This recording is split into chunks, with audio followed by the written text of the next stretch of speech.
Back home, a property developer keen to tackle Melbourne's shortage of crisis accommodation has come up with a novel solution. He's looking at the many vacant office buildings in the CBD for housing the city's growing homeless population. At least one social service provider thinks it's a good idea, and the state government says it'll look at the proposal.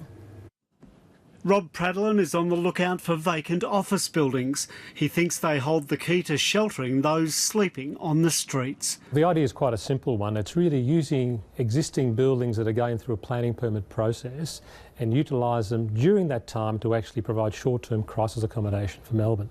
If it's out the weather, yeah, that sounds all right. Give him a go. See how he goes with it. Mr Pradolin says office buildings earmarked for redevelopment typically lie idle for 18 months. This is very much a typical of a decommissioned floor. What we do here is come in and take out all the partitions so the floor is actually vacant, come in and pop up the shelters, 30 to 35 dwellings, just as far as the individuals are concerned.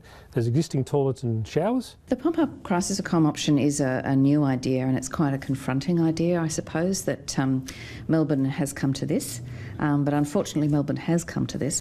This building recently provided crisis accommodation for 83 people, but not anymore. It's one of dozens of former rooming houses renovated to capitalise on the housing boom. We are in a crisis, and so we do need to respond by coming up with innovative solutions.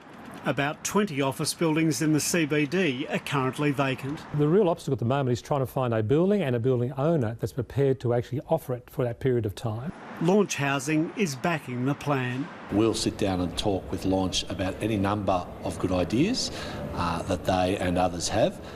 This is one that we're happy to discuss through with them. Rob Pradolin hopes this winter of sleeping on the streets will be the last for many. Guy Stainer, ABC News, Melbourne.